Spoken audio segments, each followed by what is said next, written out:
Сәлем, менің каналым сен үшін өте пайдалы болып жатқанына сенімдімін, сондықтан менің каналыма тіркелуді ұмытпа.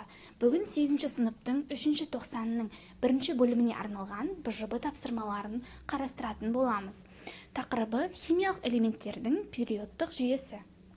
Бірінші тапсырма. Қалып қойған сөздерді бос орынға жазыңыз.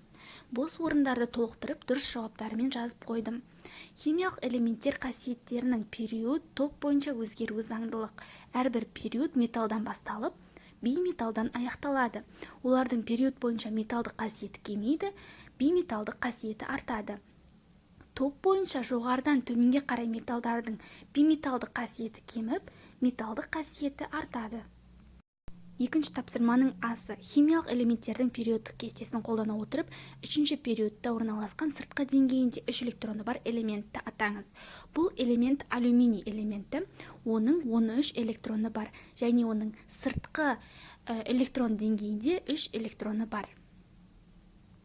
Яғни бізде жауабы бұл алюминий элементі болып табылады. Келесі тапсырма. Екінші топтың негізгі топшасындағы элементтердің сыртқы деңгейдегі электрондар саны 2-ге тең. Бұған дәлел ретінде периодтық жүйедегі екінші топтың негізгі топшасында орналасқан элементтерді атайын. Оларға бериллий, магний, кальций, стронций, барий және де радий жатады. Олардың сыртқы электрондық деңгейіндегі электрондар саны 2-ге тең. С тапсырмасы. Сыртқы электрондық қабатында электрон саны бірдей элементтер теріп жазыңыз. Литий, көміртек, оттек, натрий, алюминий, фосфор және де калий берілген. Бұлардың жауабына келетін болсақ, оған литий, натрий және де калий жатады.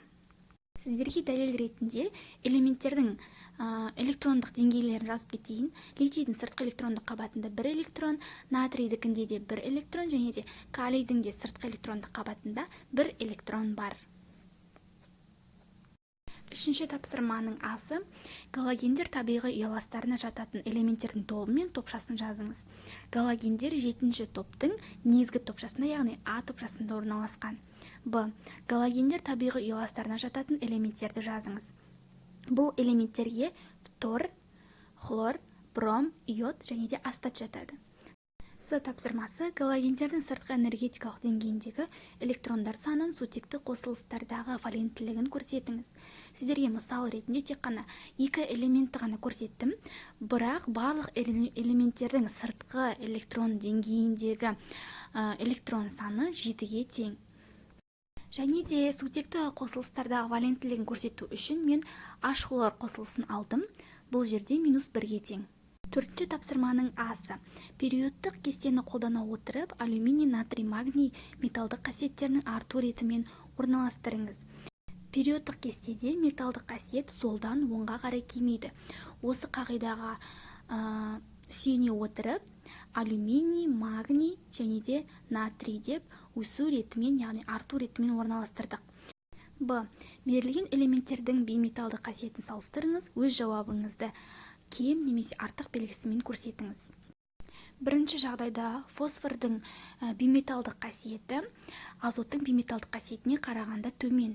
Келесі, кремнийдің бейметалдық қасиеті хлордың бейметалдық қасиетіне қарағанда кем.